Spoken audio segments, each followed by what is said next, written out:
We should go play laser tag when all this is over. Yo, okay, so I've been trying to get, or not trying.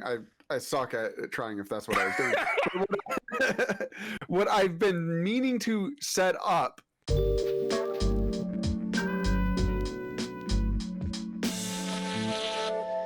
Now, people, welcome to Otaku Flavored Podcast. I'm Jay Lewis. This is somebody who thinks he's a pro streamer slash content recorder who can't share me his screen. I love this so much. No. Yeah. Welcome, you guys. Yeah, I guess we're talking about stonks today for a little bit here. Yeah, stonks. Just we've touched this before, so we're not going to touch it too much. Yeah, I mean, especially crypto. I feel like we talked about that a little bit, but thanks for not stopping on that. So GameStonks, I did want to say, so the CEO just left GameStop because of the stock being so high and whatnot. Really? He's dipping out and taking a stock buyout with what a on his way out. crazy man. We just made so much money. Damn, that's it's a smart... ridiculous. Like, so much for sticking it to the man. The man just was like, thanks guys, I'm dipping and I'm making more than almost everybody. Just I'm out. Dude, it's insane. Really, so, not a bad call. Just richer. Yeah. Good. Really not a bad call. Well, the weird thing is we weren't sticking it to the man of GameStop. GameStop was just like, what is going on, you guys? Like, what the... But that's the thing, though, is like GameStop stock is still up. Oh, it's still... I think it'll forever be up at this point, weirdly enough. Well, I mean, it's dipping now, too, that he's leaving and whatnot. Well, I could see that being a dip, yes. I'm pretty sure he's doing the smart thing. He's like, oh, wait, guys, I was writing this to the ground already, but I'll just get out early now that I can get paid out. Yeah, no, I bet it's weird because I feel like stepping down from the CEO takes a while, and I feel like the moment it hit like $400, he was like, all right, you guys, I'm leaving. So what do I need to do to get out of here? I'm signing paperwork. I'll start doing whatever I need to do. Yeah, I'm starting to hit my exit plan. No, even if this goes... for sure, he probably didn't do it immediately because he was like, I don't want this to look like I had some inside investments going on. I'm gonna come out slowly. I'm not gonna get any legal problems. We're just gonna leave here. And I mean, seriously, it makes sense. Like, oh man, that whole and the thing next guy coming in is sweating bullets right now. I bet you they're looking for the next CEO, and he's just sweating bullets, knowing that he's coming into like the downhill recession from here on out. Oh yeah, I mean, the weird thing, GameStop was in a terrible place. Like, they were basically almost bankruptcy. Like, this isn't good, you guys. And then all of a sudden, yeah, Wall Street Bets. I mean, as you guys all know, if you guys follow the story at all, but yeah, they basically rallied together and were like, you know what? Let's buy this up because there's a bunch of people who are shorting this stock. And if you guys don't know, shorting basically means you're placing a bet that the stock will go down. So when it goes up, you're basically, it's not a good thing. You're losing money. And so the people were like, you know what? Let's stick it to this firm and just drive it up. And potentially, like, I mean, I was trolling that subreddit pretty hardcore during like after the first initial boom, and it was just really funny just like reading stories. It was actually pretty good to go there and just see people's accounts of like, yeah, you're all crazy. Like, I put in money when this was pretty small and I jumped out at 300, and then you have people like, no, hold it forever. You need to hold this forever so that it goes to 10,000 or whatever. And then you have like Robin Hood, who came in with super sketch about all of that. All of us. Robin Hood was fucked up. So I had stocks with Robin Hood. Yeah. And this pissed me off. I mean, I have stocks in Robin Hood, and that doesn't feel good. I don't anymore. Yeah. Because what they did is fucked up, and I hope they get sued to high hell. Yeah, they did. They did get sued. They went to court for it, and I don't think anything came of it. But I mean, fuck them. Just so much stuff has come and gone. Like, I mean, we've nostalged out on this podcast about a bunch of stuff, but yeah, it's just weird. Like, E-Bombs World. Like, do you remember going to E-Bombs World? Oh yeah, I definitely remember that place. I remember the internet before YouTube, and it was a dark place. You would go to some sketchy ass places on today's standards. I feel like out of all of those Newgrounds was probably the least sketchy, but it also had the most porn. So I don't know. Yes. Yeah. Board.com. Any of those like Flash websites where you just played games. I think everybody went to those things. Yeah. I used to they were just the thing to do. My Spanish teacher, Mr. Longoria, wherever you are, I absolutely love you, man. I would never have graduated high school if it was not for you, because I do not know any Spanish, and I had you for 2 years. And dude, for the second year, he would just literally let us go to the library to play video games, and he knew it. He literally knew we were going there to play video games. We'd be like, "Oh, we're going to go study," and then we'd come back, and he'd be like, "So who got the high score today?" And it's like, Jesus Christ, Longoria, why are you letting us go do this? My favorite Longoria story though is, so like everyone used to try to cheat in his class, and we were taking a test and he was just going around the class calling people out. There was like people with books on their floor or like on their lap or like whatever, maybe like a cheat sheet, and everybody's going around calling all these people out. And someone's like, "Dude, Jeff has his book out on his desk." And Longoria's like, "Oh yeah, you should put that away." I was like, "How'd you miss that one? It was in plain sight." And it was like, out of everyone, who him out? What a jerk! I know, right? What a dick! Yeah, straight up. What a dick!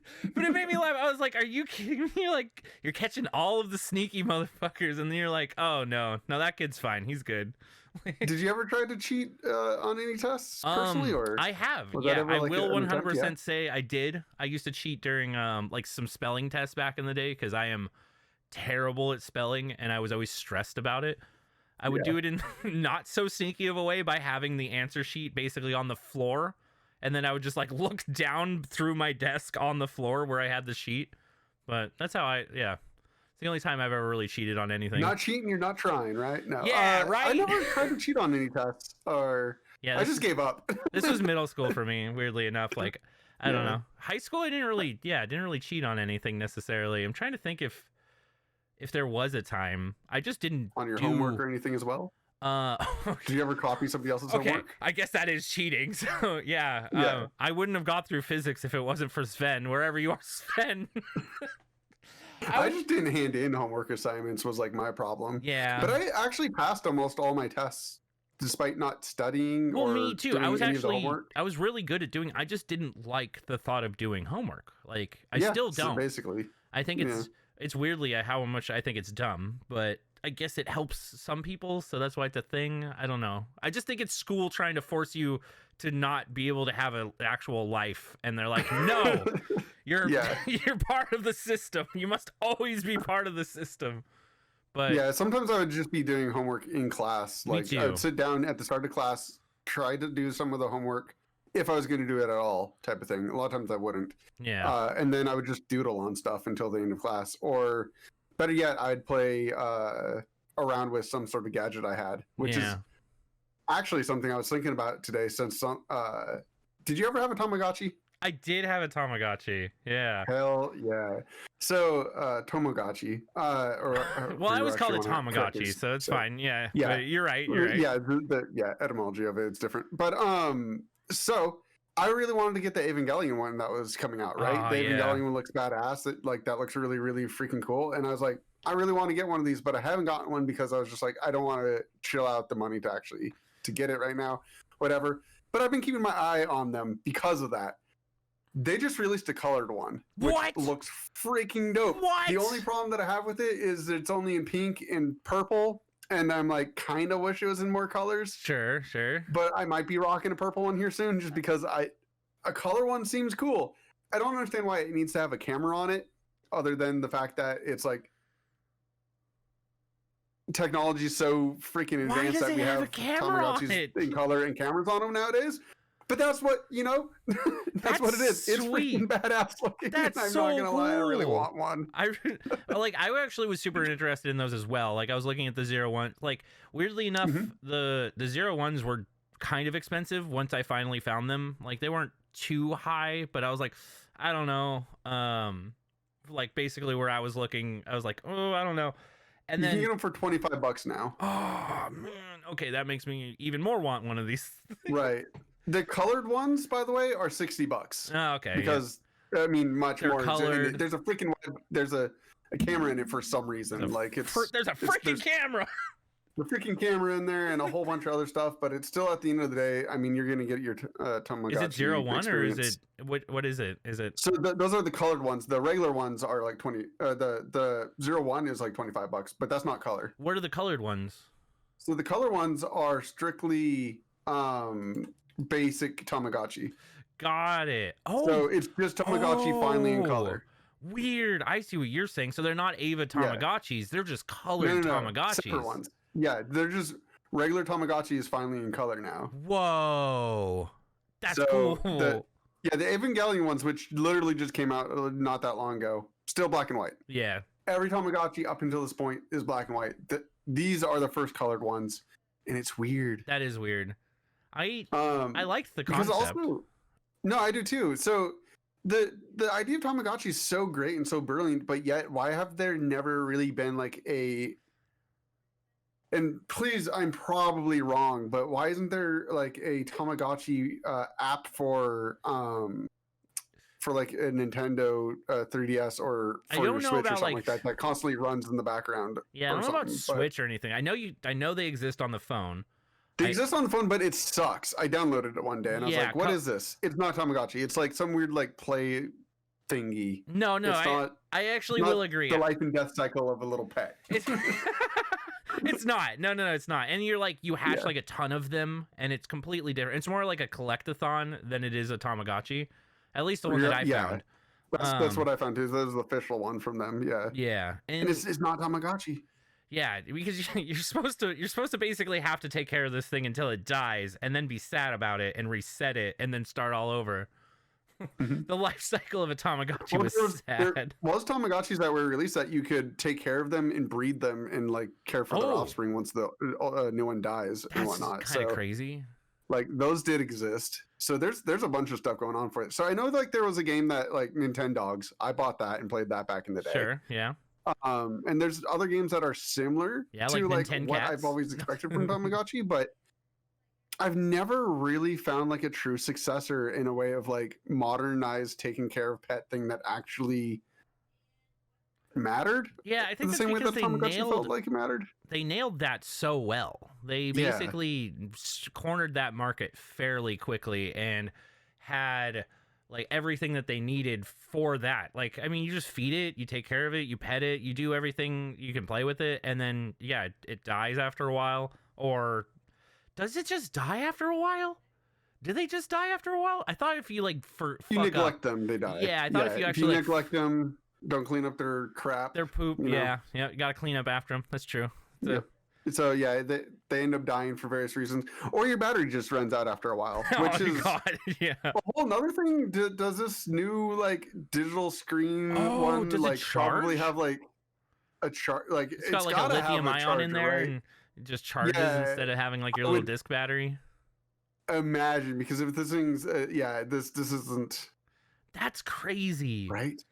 Yeah, that's one of the things. I'm actually looking at the screen right now. That's one of the things that I will give Sega props for. So in the Dreamcast, you could definitely take care of a Chow. I don't know if you ever did that, but for Sonic Adventure, you could put your little Chow on a VMU, which was a virtual memory card, and you could play games on it and stuff like that. But they had like literally a Tamagotchi version for your game that you could then go into Sonic Adventure and use.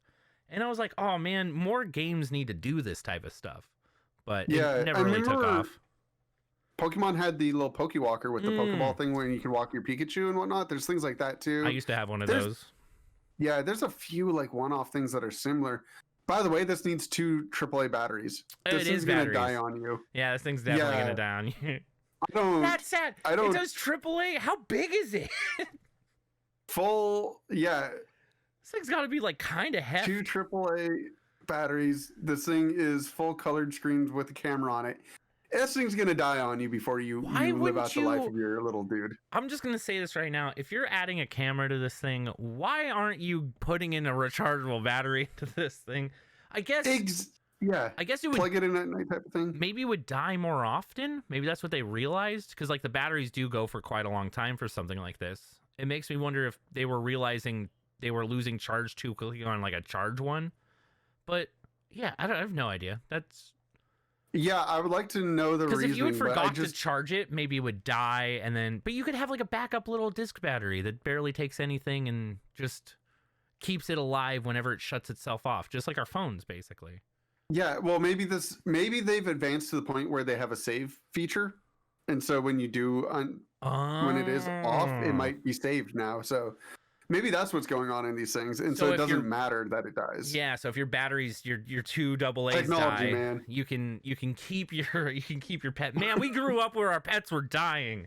All right, we're growing up in the day and age where our save files are dying on old console or on old handhelds. All right. Dude, okay. Growing up with so many games that didn't have save features that had either the code input or if you just bought an original PlayStation and you never got a memory card for like the first like year and a half, you learned to like speed run games back in the day. Oh, 100%. I mean, that was like why difficulties in games existed for a long time, because they didn't want you to beat it. They were like, yeah, if you beat this game, you're going to move on to playing the next thing. If we make it impossible for you to beat, you're going to try to keep getting better and better at it, basically, which is what we grew up with. But nowadays, that's not the mentality you want to give players. I feel like most starting out gamers and things like that, I don't think they want the struggle that we used to have to go through. Like, have you booted up any of like the old NES games and things like that they have on Switch and tried to play through any of them? Like I've console? played through a lot of those. Yeah, there's one on there that came out not that long ago that I never knew existed as far as an NES game, but there's a firefighter NES game. And if you guys have a chance to go play that, I don't remember what it's called, but dear God, is it hard. And it gives you it just like literally throws you in. And they're like, yes, choose these tools. And you're like, what do they do? You don't tell me anything that these things... Well, that's the years of the manuals. Like, I remember back in the day when you bought a new game, pulling out the manual and like looking through it to see what to do. Yeah. Like that was... But also, yeah, then again, even when I was smaller, before I even knew that the manual had information in it.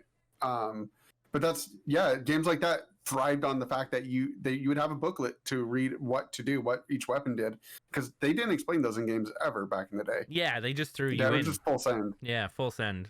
And so, like, I've gone back to play a lot of these. I don't know if the Nintendo console thing has a way to look at a manual for it, because I haven't found one yet. Maybe there is a way. If you guys know, comment down below. Or I could look one up online, probably, even.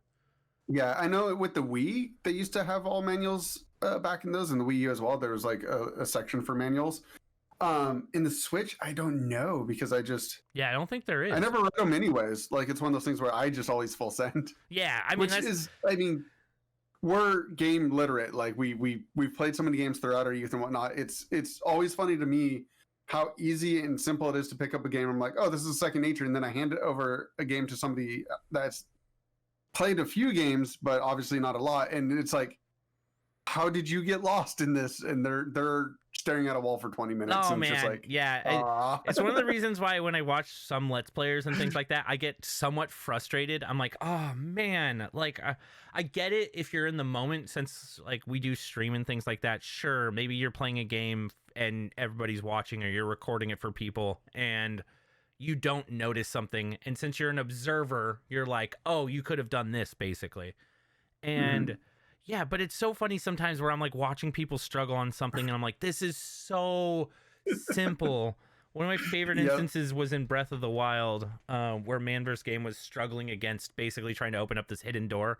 It's at the end of this long sequence where you have to sneak past guards, basically, and you get back to this end room and it looks like it's blocked off.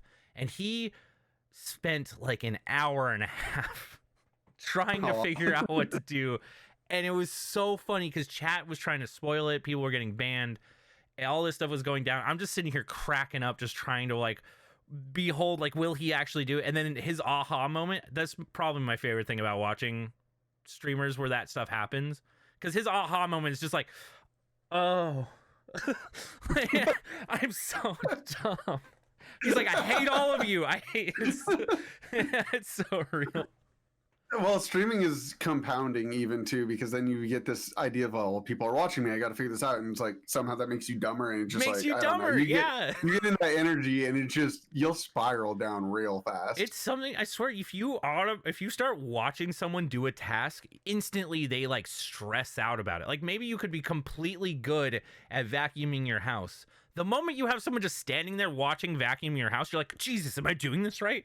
Am I like, is this optimal? Yeah, no. Are they going to call me out later for something?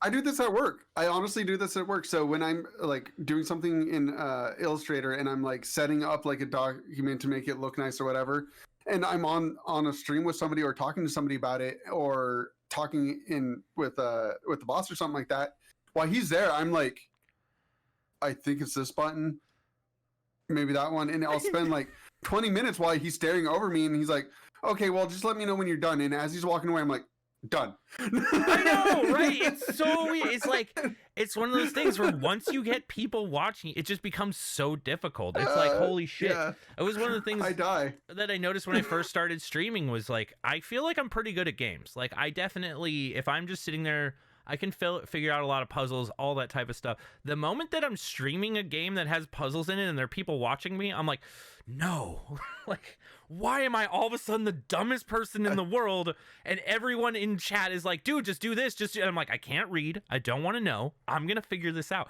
Fuck you guys. All right. This is why you came to watch me play the game. Okay. The few horror games I've done on stream, the moment it hits like a puzzle, I just, the wall of just like nope in front of me, that is otherwise like basic puzzle, me, nah. It's so real. Yeah, it's so funny how that's just done. That's just a thing that happens. Yeah, but I'm glad that games have evolved nowadays to be more inviting and more friendly. For sure.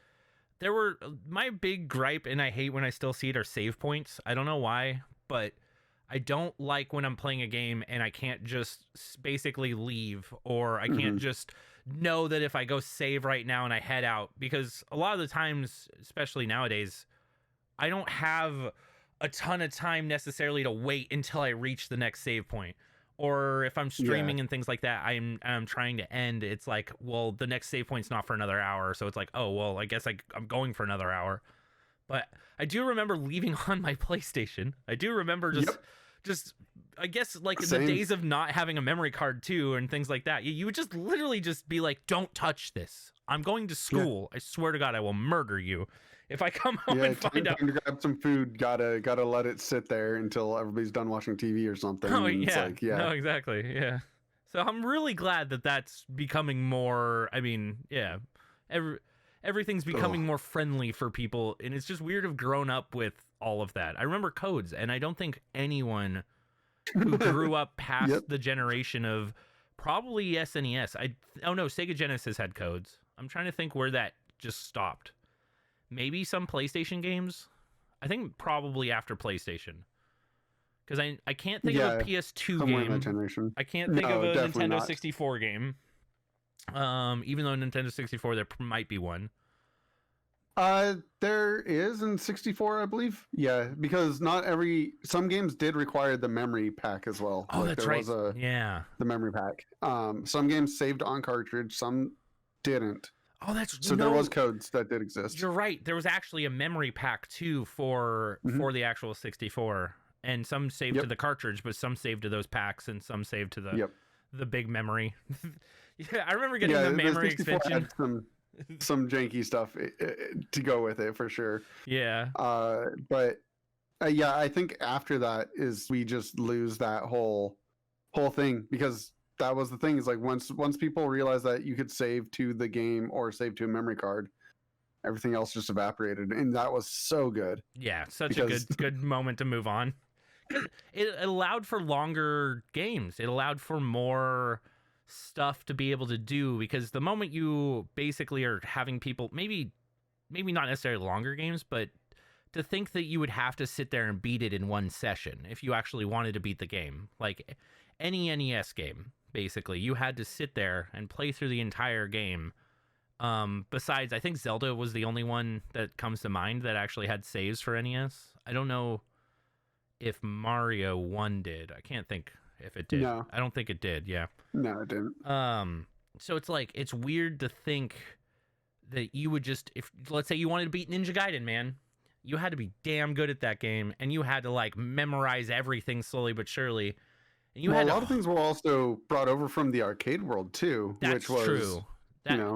Those were just designed to eat your quarters. That was definitely, I mean, that was the big thing. That was where a lot of games originated that came to NES for the most part.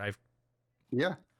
I mean, the whole home console was play the arcade at home. Yeah. Like that was the whole bit that everybody was sold on. And yeah, so we had a lot of games that were designed to just keep going seemingly forever. It felt like, to eat all of your quarters. Did you ever like go to the arcade a lot? Was that like something you liked Oh doing? yes, Yeah, I love the arcade. I still love. I will spend. Yeah, I still. That is a goal of mine, to go back to the arcade as soon as. Well, we've got our shots. Yeah, my arm's sore. Yeah, woo-hoo. We've got a month and a half, and then you guys will see a podcast with us, most likely together. Yeah, in the same room. That'll be sweet. Hopefully soon. Trademark. And yeah, and I'm gonna end up going to the arcade at some point. Like that's a goal of mine, because I've missed doing things like that. Yeah. I used to have the driver's license card for Initial D. Yeah, I knew it. Me too, actually. Me too. Initial D for me was one of those games where I loved playing it. I was always trash. Like, I'm really bad at Initial D, but I always loved like when someone was playing and you could sit down and you're like, I'm challenging you to Initial D right now, and they're like, oh shit, this kid must be good, and then I'd lose and I'm like, goodbye, sir. It was fun racing against you. Or like even just racing against the AIs. I was so bad at that game, but I loved it. Really? Like, yeah, I had a maxed out car. I had all the campaign stuff done. Yeah, me and my friend used to just go there and race each other, because also whoever wins each race gets to race again for free. Yeah, so gets to race again for free. Yeah. Yeah, we would just sit there and race. So it was a lot of fun. It's what we did. And then this is just me being an old man, but there's something to me where I personally am sad that all of like arcades have moved over to cards instead of coins. Like, there's just something to me about, like, I still have coins from the boardwalk because I didn't know that they were switching over, and now I can't redeem them anymore. So I have $50 worth of tokens. Oh man, I remember you could go and get like $50 or $20, and they would just double it. There are like times where they're like, "Yeah, that's dude." what I used to do. Yeah, me too. Yeah. Yeah, so I just have rolls of coins on me that they won't take anymore because, yeah, that's not a thing. It's a so I collector's just item. kind of in a way, I guess. But yeah, so I wanted. I don't know. It's just there's something about having just like a things of coins. Like I used to get those M&M tubes. Oh, and yeah. just stack those full of coins and whatnot, and like the big thing. I don't know. Like, it's convenient to have the card. Yes, I get it, but there's just something about having those coins. The big thing for me is that like I enjoyed. I played a lot of fighting games, and I will forever miss the moment some kid walks up and puts the coin down to play next, basically, and is like, I'm next in line. And like after a while, they started even making like little coin things that would go on the console, where it's like, this is 1, this is 2, this is. Because, yeah, that's what I would necessarily go do a lot of the times. Is I would just go up and challenge kids in Capcom versus SNK, Tekken, just basically anything. Soul Calibur was my big one, where I would just be like, all right, I can crush these kids in this game. I mean, you can't really place your card up on the counter. It's not the same on the cabinet. So yeah, like I don't know how you do that. That's that you like put it on the screen, kind of, which sucks. Like, it's dumb. Yeah, I don't like that, and I would also be afraid of my card getting yanked. Yeah, right. Anytime you put it down, you're like just watching it like a hawk. Yeah, because that's not a single coin. That's like that's all my coins. Yeah. Yeah. Ugh, I don't like it. I don't like it at all. Yeah. But that's something that I super miss. I loved going to arcades and playing against people, because you would basically, it depended on how good you were at games. I'm fairly good at games, so I could usually crush most people that I go up against. But every once in a while, man, I'd be sitting there, I'd be doing good. Some kid would come up, he'd put his coin down and absolutely wreck my face. And I'm like, Jesus Christ, sir, you are good at this game. I bow to thee. Like, it's good. I miss that a lot. I miss it a lot. Yeah. Dude, we gotta. Okay, so I'm planning a trip in basically a year from now to go to Japan, and I need to bring you. Like, we gotta. Yes. We gotta go to arcades. That is. Yes. The thing I miss the most were the Japanese arcades and seeing like all the crazy stuff. There was a card game that you could redeem. Like, you could buy booster packs up at the top level of this one, and it was just like a giant, like, place to place cards down, and when you placed a card down, it showed up on the screen. And I remember as a kid being like, are you kidding me? I want that. I was like, this exists and this is not in what is going on? And then I remember so much about like there were full on like MMOs where they were just on console where people would just chill forever in booths basically playing them. And why didn't we have anything that cool over here in the States? Come on. yeah, our arcades are never that cool. My favorite thing too is like a lot of the arcade consoles are sit down, so you like sit there and actually have a little stool and you sit down on the console to play because they expect you to play for a little bit instead of you just standing there. And the console that you're like, let's say you were playing a fighting game, American arcade cabinets would have both of you sitting or standing next to each other. Where in Japan, it was usually the arcade that was backed against yours. So like you would have your own individual place that you're sitting, and directly across from you, someone could sit down and play you. So a lot of the times you couldn't see who you were playing. And you would just be playing single player or whatever, and all of a sudden it'd be like, new challenger approaches, and you're like, oh shit, all right, shit's about to go down. I don't know how good this kid is, but we'll find out. Like when we were in Kyoto, we went to this arcade like a couple days in a row, and there was one kid who was there both times. And the first day we went there, he was playing Soul Calibur, and I sat down to play Soul Calibur. It was Soul Calibur 3 at the time, and that hadn't come out in the States, so I had to learn. I had to learn fresh. I was like, okay, I don't know how to play this game. I'm really good at Soul Calibur 2. Can't be that different. So I learned, and I remember me and this other Japanese guy, we just kept switching places to try to beat this other kid.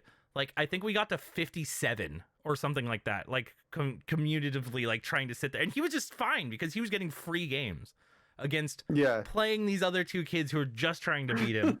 And so I finally was able to beat him, and then the next day I came back and he was playing the single player campaign, and I realized, so when you start up the single player campaign on the arcade console, there's like you get to basically choose the name of the character if you're like the first person who sat down and played that character. And he was leveling up as Siegfried, and that was his main character basically. And he was super high. I think he was the highest character on there. And if you got challenged and lost before you finished your round, basically, you lost all the points. And he was in the middle, and I saw him fighting stuff, and I was like, all right, well, I didn't know this at the time that you'd lose everything, but I sat down across from him and I challenged him and I crushed him, and he got so mad. And I only know because he got up, walked over, saw who it was, saw just some American kid sitting there. And I was like, I just looked up at him and he just stormed off. And I was like, oh man, I feel so bad. I could have died. Like, I just totally made that kid rage. Off if you would have known, if you would have understood him, probably. But yeah, he didn't even say anything to me. Yeah, you're right. He probably would have. Damn it, American. Something that's really cool about Japanese arcades too is for fighting games, they'd have a booklet, like a binder that was, you could just flip through and see all the characters' move sets and all of that stuff. And it was just like at the end, basically, of each of the, at least the one we went to, it was like at the end. And man, yeah, I just miss seeing the people playing games in Japan, because they usually pick one console, as far as I could tell. I could be totally wrong, but what I noticed when we were there is someone would come to play the same game every day. They wouldn't necessarily do like what I like doing, which is like, I'm gonna go dabble in this one or play this guy. And they would just like dedicate themselves. And I remember a businessman playing, like, it's the DJ game, I can't think of what it's called, but you have like the 2 black keys, 3 white keys, and 2 turntables, and he was playing both of them, full business suit, briefcase sitting next to him, and absolutely crushing it. And that's when I knew, I was like, damn, this is my place. Like, I need to come back here. I need to live here. Like, this is for sure. This is the land of people playing arcade games and crushing it. Like, oh man, I will bring you. We need to go. I'm so down. Yeah, the only game that I ever spent a ton of time on was the initial D game. Other than that, I jumped around all the time. Yeah, me too. Mine was mainly fighting games. I would probably say Soul Calibur, and then maybe Capcom versus SNK 2. But other than that, yeah, I would just hop around.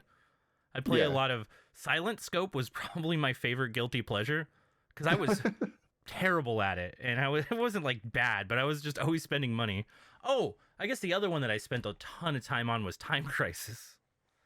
A lot of people have spent a lot of time on Time Crisis. That's an easy one to go on to. I love that game, but it was too like to beat it. You would just spend like money. You would get that double $40 and just end up spending $40 on beating Time Crisis. Beating, oh man, one of the ones that I spent a lot on was beating in a single playthrough was one of the Resident Evil ones. Oh yeah. Because those bosses will smite you just for the hell of it. Or so like House of the Dead. You're just shoving quarters to come back. Yeah. So it's that was a really fun one to beat all the way through, which I did with a lot of games at the arcade where I would actually try to beat them completely. Yeah, because I mean you're there for usually quite a bit of time. So yeah, every once in a while I would sit down, especially if I had someone else to play them with, and I was like, yeah, let's beat this game, and like we would actually like hop back and forth.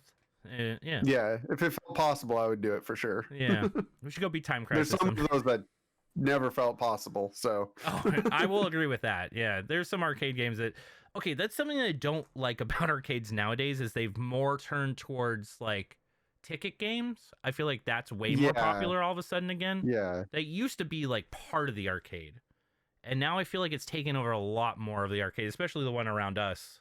Yeah, the one around us is almost regretful to go to because it is literally you just trying to get tickets. And so they're all like, they feel like crappy carny games. Yeah, exactly. You're not like going there to play like, I don't know, your old Initial D's or stuff like that. Yeah, a lot of those have gone to the wayside. Cabinets aren't there. Yeah. They still have the Hall of Pinball machines, which is nice. They still do have the Hall of Pinball machines, yeah. But... You know, I would love myself some pinball, but I'll only pinball for so long. Me too. Pinball is one of those things that I do enjoy. I'm bad at, but I do like playing it. I never tried to get really good at it. I had a friend who was actually like good at playing pinball, and I would get amazed that there is like, it's not really beating pinball, but there is stuff to do. And I was always like, there's stuff to do. Yeah. I was like, okay, like that's when as a kid, I didn't ever realize this. I was basically like, oh, flashy lights, balls moving around. This is cool. But then I slowly, after hanging out with him enough, being like, oh, wait, you're right. You're trying to like fill out this or trying to do these type of things. And it even tells you a lot of the time, like, this is the steps you need to do to basically beat this. It's pinball's neat. There's there's a convention. I don't know if it's actually, I would call it a convention. I don't know if it is. It might be called a convention, but that happens every year. I guess it didn't happen last year, but they get together a ton of pinball machines, and it's over in San Jose. And I've always wanted to go because they have like a ton of old ones, all of like the crazy name brand ones that you could ever want. And it's just pay one price and go play pinball basically. But I don't know. I just don't like, pinball for me is not forever. I can't just play pinball forever. We also found... No, I can't just play that forever either. It's I love me some pinball. I've gotten myself on a couple cabinets high scores, but it's never one of those things where it's like I'm never gonna be good at pinball because there's some people that are crazy. We also found like the pinball museum or like Hall of Fame or something like that. I can't remember, in Las Vegas. It was right near this game store that was recommended to us go to, and we never went over to it or anything like that. But pinball, I definitely feel like has its place in the arcade, and I'm glad to see it survive as long as it did. I'm thinking on it, I didn't see a lot of pinball in Japan. I think that's more of an pinball's American. Probably very American-y. What's your favorite retro arcade cabinet? Retro arcade cabinet. Yeah, Time Crisis is cool, but that's modern. Yeah, I was gonna say how retro are we going? Like Joust retro? Because I would say Joust. Yeah, in the ages of Joust and the dude that hops on the squares or Pac-Man type of thing. Yeah. Weirdly enough, I almost do want to say Pac-Man now that I'm really thinking about it. Altered Beast. I think that's what it's called. Altered Beast. Okay. I really like that game. I know a lot of people say Rampage is like their favorite retro one. Rampage wasn't bad, but Rampage is pretty fun. What's yours? Galaga is mine. Galaga. Is that okay? Is Galaga the one where you fly sideways? It's the one where you can fly kind of up and you're shooting at all the little bug spaceship type things that are coming down. It's kind of like Invasion or whatever it was called, or Invader. Yeah. Okay. Yeah, which is my other favorite. Like that's literally like those two are like my top favorite ones. Which is funny because like Joust is one of my favorite games of all time. I love but Joust. I've never actually played it at an arcade with somebody. I've always played it back on the day on a Sega and other consoles. So I never played that one in. It's not one that you ever see. Yeah, in arcade they for had some reason. it. So They had it for a Galaga little and while yeah. at our arcade that's near us. And yeah, I really enjoy a good joust. Joust is a fun one. Yeah, Joust is completely one of my favorite games of all time. And it's hard. Yeah, Dude, Joust is hard, I need man. to play that game again. I wonder if you could make like a modern day play on Joust, like something that feels jousty but is like done nowadays with multiplayer online and all that type of stuff. I wonder if that would do okay. Almost like, have you played Nidhogg? I think it's called Nidhogg. Have you played that one?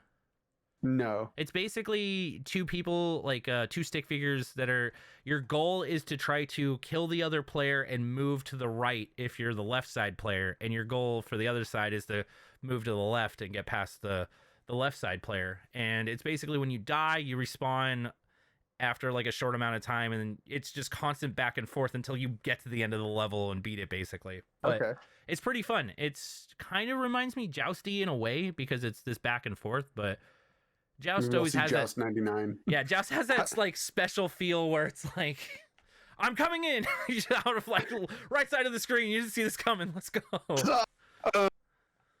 Thoughts.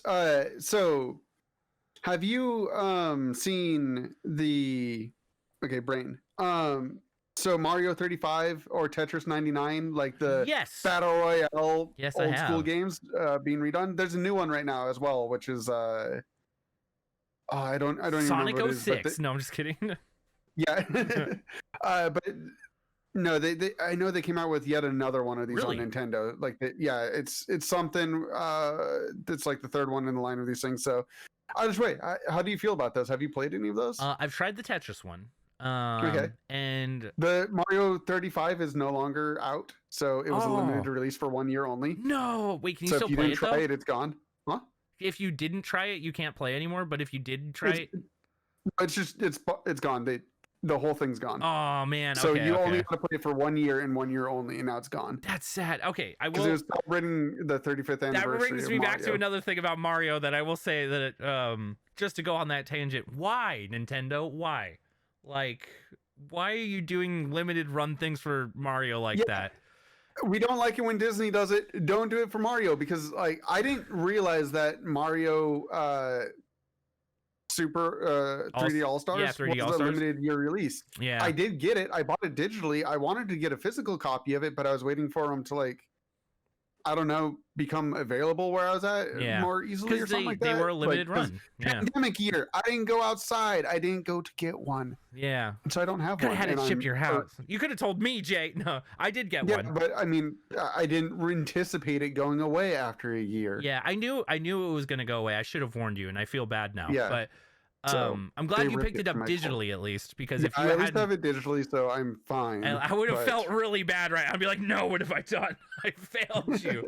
But no, complete BS. But agreed. Why? Like, you don't need to cut off. You hate money? Yeah, you hate money. Well, I think Nintendo is all about trying to do this aftermarket thing where they want their games to be worth more than buying it off the shelf, basically. Because they like doing that. They've done it for so long, and they do it with a lot of things where they do limited runs for their games and just, stop. One of the things I do like, though, as somebody that's going to buy their games no matter what, stop. Like, I might not be able to get it immediately, so don't do that to me.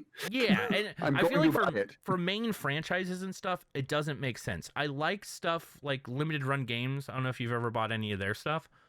I think that's cool because it's something that wasn't going to get a physical release, and so they basically make a on-demand print. So they're like, hey, you can pre-order from this period of time to this period of time. There's no limits, so it's not like we're going to run out. But once it's over, we're not going to make any more copies of this. And that sort of thing I do think is cool because wasn't going to get a physical release anyways. It wasn't going to be like Nintendo or whoever it was for sure making a release of this. But for Nintendo to go and just do that basically feels kind of shitty because you have the power to print more Mario 3D All-Stars. Why would you do this to what if all of a sudden you are a kid growing up and now you're like, I love Mario. Oh yeah, by the way, the one of the greatest Mario compilations you will never be able to buy unless you get it from someone who's probably selling it for twice as much now. Like, yeah, which is a whole thing. I hate supporting the scalper market. Yeah. Or secondary markets are acceptable sometimes, and I agree. I think they're okay for some things, and it makes sense for some things, but for something that's can be printed basically in mass that people will want, I don't know. Those type of things I don't like. I don't like when basically for Pokemon cards right now, like Pokemon cards are really hard to get. The distributors, everybody's running out of Pokemon cards. Therefore, the only way to do it is through a third party market. But luckily, they did announce all of the reprints, so thank God, we're getting second boxes of them. But Pokemon does that all the time, so that's the thing that I think a lot of people didn't realize when they got into Pokemon is that Pokemon is notorious for doing additional print runs even after something's been out of print. So the last time that this screwed over people was during Roaring Skies. So people were buying pallets and pallets of Roaring Skies thinking that this is going to go up, this is going to go up.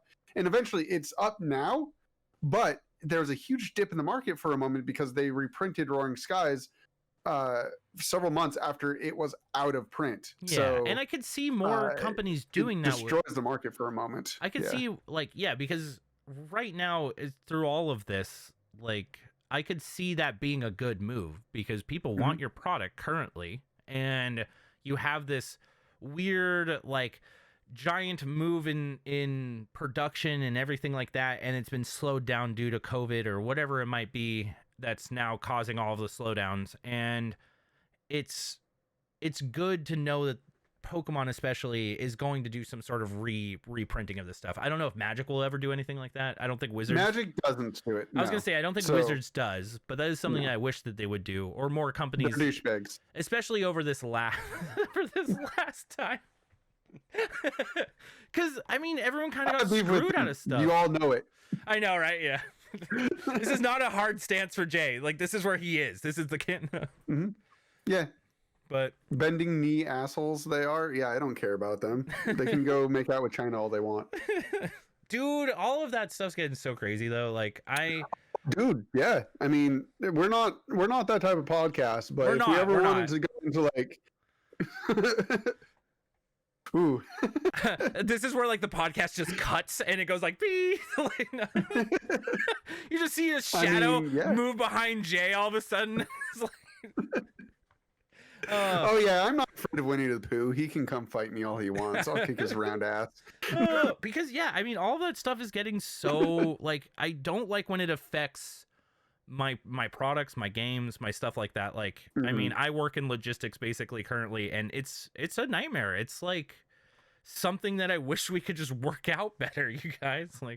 Why can't we all get along, sort of thing? But yeah, I don't know. We're not a political podcast, so we can move on from here. To go, I know where I sit, so that's up to you. To go back to arcade cabinets, I know where I sit too. All right, but I don't like talking about this stuff. I am I'm never going to China, so yeah, I don't think my ass. I don't think I am either. I'm banned from that place for sure. As soon as they know they that just I exist, they're like, all right, yeah, he can't come. I'm not gonna go there and get assassinated. It's fine. It's like being banned from a server before you even get on it. You're like, all right, I guess I'm not I'm somehow blacklisted. I guess you don't want me to play here. That's fine. I'll go somewhere else. Didn't really want to play here anyways, so. But yeah, to go back to arcades and stuff like that. By the way, hold on 1 second. Oh my God. The Chinese people, you're wonderful individuals there. It's not your choice. I understand these things. The hatred that's going on in America against Asian cultures and whatnot is fucked up. Yeah. I very much stand for all of you guys, but I more importantly also stand for Hong Kong and Taiwan. And I am very politically open about these things. And I know this might get caught from the podcast, but I'm saying it anyways. No, this won't. This should stand because I agree. This shit is it's a tough subject, and it's something that people have to actually deal with. And I think that Chinese people, anybody, Asian cultures, man, I hate how much hate is coming towards you. This is fucked up, and you don't deserve this anyway. Is the problem, not you guys, not them, not the individuals. Yeah, no, I agree. And they don't have a choice in a lot of this. Yeah. And if they do, then fuck them. so fucked over there too. Holy shit. It definitely does not seem like a fun place to be, but we can move away from this. Yeah, let's move far away from But to go back to arcade cabinets for a second, dude, Japan had the craziest Gundam games I have ever played. If you like Gundam or mechas or anything like that, holy shit, it made me like wish that we had better arcade games over here. Oh, so badly. If you like claw games too, their claw games are actually winnable. And they have you tried the phone app claw game? I have, actually. I did win. Where it moves it in real life? I actually won something, and it's sitting in limbo because I have to pay for the shipping. And I'm like, oh. So, yeah, I got one as well, and it's like the crappiest little knockoff plush ever. It's great. Mine too, actually. It's weirdly enough, I haven't got mine out, but Tiff won one and she got hers out, and I was like, you have to get that because I want it. And it's somewhere. It's like this little cat that looks derpy as hell, and I love him. But crane games and things like that in Japan are sweet because you can win a lot of stuff. I remember being amazed at people coming with like grocery bags and just like filling them up with Gundam models or games, or like their stuff that you could win there too just felt like substantial. Like here you might get a plushie, but I mean I did win a plushie. That's what I won. That was all I won when I was there. I'm not very good at claw games. I'm not very good. I've won a few things here in claw games in the US because there is a timed payout in American claw games by law. Oh, so interesting. You will win after a certain amount of play. Yeah. Holy shit, that's good to know. Every state has a mandatory payout limit. So if you win before the payout, it resets the payout. But it's a pity system. That's is that every cabinet must have. It must by be law. Pretty damn high. I'll tell you that. I've spent some. No, it's actually much lower than you think it is. Okay. And if you you can just suck so bad that you'll never get it. Like that is an option. Oh no! But it will permanently be stuck at like must pay out mode, and aka gripping harder and everything like that because it needs to pay out. Because if they don't, they'll get fined for it. Like it's an actual. Well, that's good to know. I will remember that next time I'm $70 deep in trying to get a goddamn plushie. Yeah, look up where you're at and look up how much it's supposed to be before you win. You ever watch claw tricks? Like some of the people who are like really really good and do crazy ass shit. Like no. Spin the claw. You like can spin the claw and then have it go down so it grabs something and then throws it into like the winning spot. Yeah, I've seen that. Yeah, and I'm like, dude, some of these people are really good at claw games. For sure. I'm always amazed. I love a good claw game. I love a good claw game too. I mean. Yeah, that's something that I always thought was interesting because in Japanese arcades, the bottom level is usually just claw games. It's claw games, games of chance, stuff like that. And it's just like, at least the ones that like we went to that were multi-tiered, that was usually the first one. It was a lot of photo booths there. That's a lot of the places where the girls would hang out. And then from there, you would have like tiers of different types of games, basically, as you went up. Like a tier of your racing games, fighting games, so on and so forth. Weren't all like this, of course. Like we went to some like really tiny ones that were hole in the wall, but it was just so consistent as far as their arcade cabinets there are so much better than ours. And it made me just want to open an arcade that was a Japanese style arcade here. I found one. There is a Japanese style arcade in Vegas, which is really cool. Okay. It actually is kind of nice. It has a bowling alley. It's a Japanese style arcade. It's got like everything you could want basically in like a small little area. And yeah, I want that to be more of the norm versus our current arcades, because our current arcades just feel expensive nowadays. I don't know the last time you went to an arcade. I remember being like before the pandemic. Yeah, I guess you're right. You're right. I remember being like, oh man, I went with you that one time, I thought, right? Were you not there with me? I probably was not there with you. Maybe. Oh, really? We played laser tag. No, it wasn't me. Okay. Oh man, I love laser tag. I miss laser tag. Why weren't you there? Laser tag is such a shitty. It was with the group of people that we normally are with, so I thought you were there for some reason. I think it's probably right before I came in. That sounds about right. Weirdly enough. No. This was long after we knew you, so you just weren't there. Yeah, I just probably couldn't come. No. We didn't invite you. Okay. No. Actually, now I think about it, I remember you guys talking about that. I probably just couldn't show up for some reason or another. Yeah. Whatever the reason being. But I do miss laser tag. We should go play laser tag when all this is over. Yo, okay. So I've been trying to get, or not trying. I suck at trying, if that's what I was doing. What I've been meaning to set up in my head is that there's a really, really dope laser tag course in VR. Oh, really? That I want to take everybody to go play to. Yeah, it would be really, really fun. It's in VR chat. That actually sounds sweet. It's super legit. So I played with a couple people already, but I want to get like a solid group of people and go play. That's smart, actually. Why did I even think about playing VR chat laser tag? VR chat has everything, so yeah, it does. And the laser tag mode is epically awesome. Totally worth playing. So I need to get a full group of people together that wants to go do this. I'd be down to do it on stream or something like that, but it would just be fun. Yeah, I would love to do something like that. Something to do in real life that I've never done that I've always wanted to do, even though they seem dumb, kind of, and depends on where you go, but is an escape room. I've always wanted to do an escape room. I wasn't there for you guys either. You weren't for that either, too. Yeah, I was thinking that was... I'm just like photoshopping you in. I know, it's so funny. I feel like I feel like it's everyone in that group just is like, hey, Bear was there. I'm like, nah, I wasn't there. Yeah. Like, whoa, Bear, you just fit in. Why do you fit in so well with this group? I'm like, yeah, I fit in. You're just constantly there as a fake bear. Yeah, I'm just like a ghost in the back, like transparent kind of. Actually, I want to be like one of those false JPEGs where you have like the squares in the checkerboard behind me. Someone cropped me in improperly. Like, I feel like if anything's deader than a doornail at this point, is got to be escape rooms. The idea of people being locked into a room together, aka breathing on one another during the pandemic, has got to be extinct. I was gonna say, how did you survive that? I know when Unisonus was going on, they did the one, and then they talked about like later on, they called them up at the end, and it sounded like they shut down the one in LA, but the one in Vegas that was like their sister location was still going, basically, because Vegas opened up a lot. Anymore. Vegas opened up a lot sooner than everybody else. But I agree. I can't think if ours survived. I can't see it surviving. If they did, I don't know how. Like, they probably just shut down. Obviously, there's nobody there. Like, it's got to just be sitting there vacant, and they're planning to reopen if they are. God, my guess is that they just got to not. Yeah, you just got to be eating so much cost for having nothing going on in a building. Like.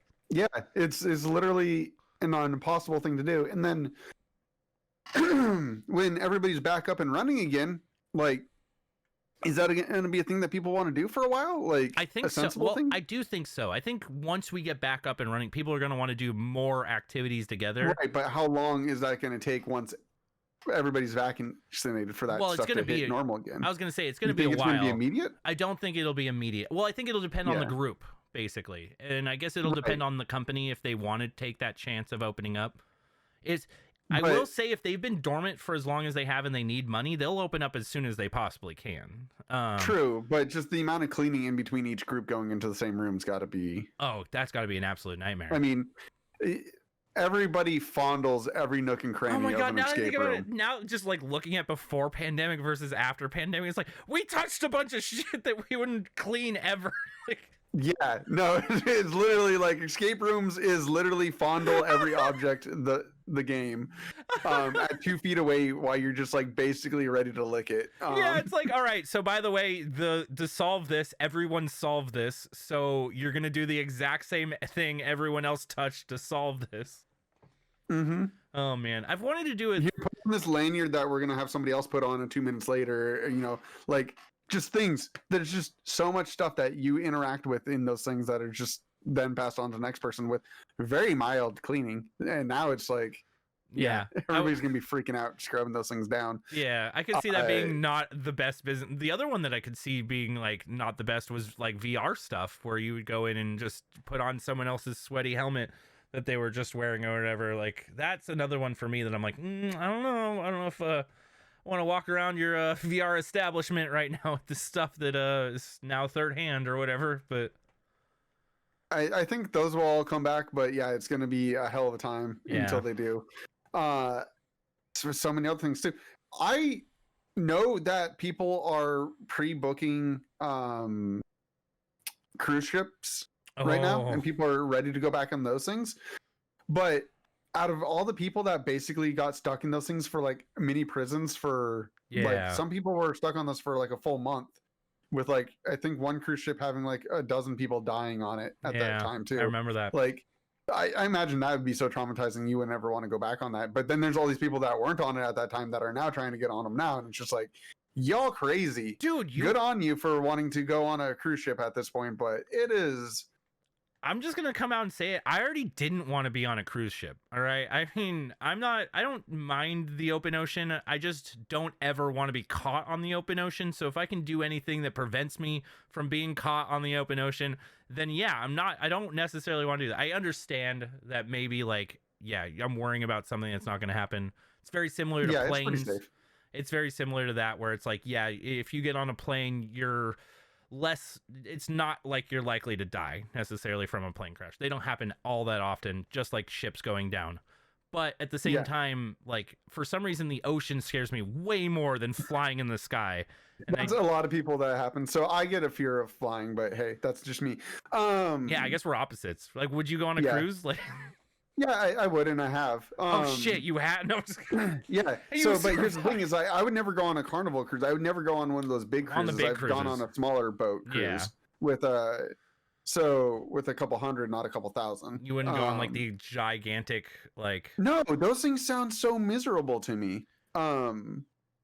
The weird thing about them is I feel like if I was an alcoholic, they would be more wanting to do it, because that was like one of the big things for the cruises that they were trying to do to bring people on, was like unlimited drinks for the period of time that you're on here. And I'm like, all right, well, I don't drink, so this is right. But you're paying for that up front, though. No, because a lot of cruise ships do have drink tickets where that are like $60 to $80 a day for unlimited drinks. Yeah. And so if you're not paying that daily, then you're probably paying it for the price of admission. Yeah. Okay. And it's like, like you're paying for those drinks unless you're drinking enough to break even or higher. And at that point, just homie's going hard. Don't do that to yourself. Homie's going hard. No, straight hard. You're going hard, and you may be throwing up over the edge and trying to blame it on seasickness, but alcohol poisoning is a legit problem. The weird thing about the giant sea cruises to me is it just feels like you're doing everything you could do on land, but you're just doing it out in the ocean, and somehow that's supposed to make it cooler. Like, I don't know. Yeah. No, I mean, it's nice to feel like you're unable to interact with the rest of the world. Yeah, so you're stuck on isolated. You're stuck on this thing. Yeah, some people really need that because some people are unable to break free from the world while they're next to it. Okay, I could see so that. For some people, it's needed. For like us who know how to do it, there's no reason. Or like, there's stuff to get out of it for sure. Mingling with some people and whatnot. Like, I definitely, it's an experience. It's worth doing I think, but not in the way that most people are going to encounter it. So honestly, I don't recommend it for most people. If you're able to go to like a really nice small ship, full send. Yeah. If you're going for a Carnival cruise or for something like that, you're a weird person. I don't understand you. Yeah. For me, I would just rather. And I don't mean to pick on Carnival. It's just they're the biggest ship liner that I think most people know. So yeah, I keep saying I mean they're like the only ones I know. Weirdly enough, I think. I know there's like a Disney one, but that's probably still Carnival. That like the just rebrand as Disney. No, it's actual Disney. Oh, okay. Yeah, they're separate liners. Good old Disney cruises. Those seem cool though. Those actually were something that we had a friend that would do it every year, and they would just like show us pictures or whatever, and it's like that's stopping at this crazy island that Disney owns, and like. This whole, you go like to a resort for a period of time, and then you get back on the ship. I'm like, okay, that sounds more wanting to go. I don't know why this reminds me of the dude. Do you remember when Atlantis opened? That whole like, I think it's in the Bahamas. I think it is. I can't remember, but it's like basically just a glorified like water park mixed with a hotel. That's. No, yeah, I've never seen that. Yeah, I remember when that was like super popular because it was one of those things where like Nickelodeon and like if you won like some sort of competition, that's where they would like send you to Atlantis. Oh yeah, I think I remember hearing it in passing, but I never knew what it was. Yeah. And it's like, I don't know, those type of places to me also just feel like I guess I'm not the type of person to want to travel to like just a hotel or an island or something like that. I would much rather go to like I don't know, Japan or Europe or someplace where I can actually like travel around. Yeah. I really like Definitely. that part. I want to feel like I'm not confined to stuff, and I also like a lot of people want to go there for like the activities and whatnot, but I don't know. I'm not a person that can jump into a swimming pool with other people. Like I don't want to soak with like I want to swim with like maybe a few people I know. I hate the idea of jumping into a swimming pool and there's just like a dude I don't know standing there being like, yeah, like, no, I mean, especially like a big swimming pool and stuff. Like, I mean, hot springs and anime and stuff like that is something that I really want to do this time when we do go, because just going into with a group of people and hanging out sounds like a lot of fun. It actually seems pretty nice. But I enjoy things like that. Yeah, like I used to do hot springs up in Alaska and stuff like that. Like I love that small communal thing. But anytime that there's just a ton of randos around me, not my deal. Yeah, Good. Everyone's just splat. You don't want it. You have to choose like your small part of the pool to hang out in, and you're like, I don't even know why we're here right now. Like, I've had that problem a few times in Vegas where I've many times when I was out there, I'll be out like the pool and like nobody's there for a while, and then out of nowhere, it will just like a group of douchebags will come and join us, and it's like, exactly, and just all of a sudden ruin everything. Ruin it. Yeah, ruin the whole vibe, ruin the whole chill, and worst off, one of them might try to talk and hang out with you or something like that. I know. And that's the worst. You're just like, dude, I don't know. I don't know you. I don't want to know you. Mingling is one of those weird things for me where I'm not like, I can talk to people. Like, let's say we're at some sort of thing and we're all sitting there and like the group next to us starts talking to us and it's like, all right, I guess I can talk to you. I don't want to do this right now. And I don't know what spurred you to all of a sudden want to talk to me. And if we can stop this quickly, that is good. But like, I can do it, but I don't seek it. I know some people out there, like my parents and things like that, I would get so cringed out, or I don't know the best way to put it, just oh no, like why are we doing this? Why are you all of a sudden talking to this random group of strangers who probably is like, why are you talking to me? A lot of the times, weirdly enough, I feel like they're talking to people who wanted the same thing. We're like, yeah, we can now all talk about stuff, and I'm over here like, I'm leaving. All right, this is not what I signed up for when we came for this. But I've just never been good at wanting to do mingling sort of things. It's I don't like it when it's like two groups coming together. Generally, if like somebody's trying to mingle with me and it's like a solo person trying to enter into the group, I feel fine because it's like diffusion of like labor at that point. It's like this new person can talk to like an alternate of people, but like two groups coming together, it's like that's too much person, too much people. I don't want to. I'm never going to remember one of your names. Now there's 5 of you. I'm never remembering anything about any of you. I don't know why we're talking right now. I'm going to go. I'm going to. Yeah, but when one person coming in and they're just being like, hey, I'm a lonely person that has nothing to do and I'm by myself. You want to hang out? Yeah. That can happen. You can meet a new friend that way sometimes. No, I will agree. And actually, weirdly enough, I do enjoy that at cons. Like, that would happen every once in a while at a con. Like, we'd be hanging out and I'd be like either waiting in a line or I'd be doing something and like one person would end up talking to me and I'd be like, oh, this person's cool. I actually met some pretty cool people that I still talk to and hang out with on Twitter and stuff like that. And if it wasn't for that weird us being in the same line, being able to talk to each other about that stuff. But at a convention, I feel like it's a little different because we're all there for a reason usually. And I'm a nerd. They're all nerds. We all play video games, whatever it might be. Maybe it's like we could talk about the person over there. When it's just strangers out of fucking nowhere, I'm like, I already know. Yeah, strangers out of nowhere is never a good thing. But the reason why I'll say it though is like, one person feels like they're trying to fit in with you. A group feels like you're trying to conflict with them. If you want to go do something and they don't want to do something, you're now like obligated to like have that weird like standoff moment of like, well, we're going over here, and they're like, well, no, and it's like, then you're like separating again, and it's like really awkward and it's weird, and it's got like I will agree with that things. But if it's just one person, they can be like, nah, I'm out, or whatever. It's like there's more. I don't know. It just works better. There's a better dynamic. I will actually agree. Dude, the absolute worst is like, hey, we're going to go do this thing. You want to come? And you're like, no. And if you're just like one person or you were the one person, or if it was just a single person, it's so much easier to be like, all right, now you guys, I'll see you later. But when you were like with a group of people and half of your group's like, yeah, let's go with them. And you're like, oh no, I'm being pulled into this now. I'm going to have to go with them.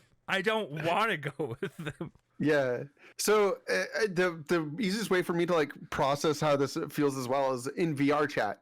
Whenever I'm by myself, I will meet new friends all the time and hang out with people and have wonderful times and talk to them later. Or if I'm in a group, one person will come to me. It never works if I'm with just like if there's two of us and we're trying to go mingle, doesn't work. That dynamic never works out. It just I have to either be alone or somebody has to approach the group. Like it doesn't work. I will agree. I've been recently, like, I hopped in for a little bit because people were, like, asking me to come join, and I was like, fine, I'll come in. And it just felt so awkward for me because it's like we were a group, and then all this other group came and started hanging out with us, and then everyone basically wanted to go hang out, and they were talking about other stuff, and I'm like, I'm over here like, I'm just gonna leave you guys. Like, I mean, easy enough for me to... You kind of already dragged me into VR. I didn't necessarily want to be here tonight, so it's like, I'm just gonna go. I'll see you guys later. The weird thing about VR chat for me is who we've been all hanging out with. It's just a bunch of people getting drunk or high or whatever it is. And I'm just like, I'm not doing any of this. I get it. You guys are cool. You guys are having fun. I'm glad that's not the style of VR chat I end up in. Yeah. And I'm like, I'm going to go, you guys. Like, I like the conversations we have a lot of time because a lot of the people in VR chat are either nerds or otakus or whatever they might be. So I can actually like talk to people about stuff. But every once in a while you will meet someone who's pretty interesting and cool, but yeah, a lot of the time I'm just awkwardly not social in a big group. I don't do well at interjecting and trying. I don't want to be the center of attention, basically. So a lot of the time I'm just standing off on the side being a cat, and I'm like, after a while I'm like, why am I here? I'm gonna go watch anime or something. Yeah, if it's not entertaining, I'm out. Yeah. I get that for sure. No, it's a really weird place. VR chat for sure. VR chat is a weird place. It's its own world. Let's set up laser tag. Maybe we can get something where you guys can come join us for laser tag. So I don't know. Maybe we'll do something like that. I would love to do that. I'm down to wrap this up, but I have a question for you that I was asked to ask you. What is your opinion on shrimp milk? Oh, who the hell started this thing? No shrimp. No shrimp. No All shrimp. right, you guys, you heard it first. No shrimp here. We might have to. I want to bring that up. We'll find whoever started that. All right. No, my lips are sealed. All right. Well, we're gonna start a topic. All right. Every week. No shrimp. Every week we ask Jay. I feel like that's how I die. I was joking about this because I was like, if I do this in person, I'm pretty sure Jay would stab me. And I don't. You know how that started? No, I don't. You know how the shrimp thing started? No. Okay, cool. Twitch banned shrimps. Oh, yeah, okay. This is the joke, right? And you can't have prawns. No shrimp, no prawns. And fish in shells is also banned as well. This is all puns and jokes that a lot of you aren't going to get, but it's all stuff that is banned on Twitch. There you go. And you can have fun figuring it out on your own. No shrimp. Goodbye, everybody. Take care. We'll have that. Well, I want to talk more about that in the meme one because you have a meme, you son of a bitch. Bye, everybody. Have a good night, guys. Take it easy. Take it easy.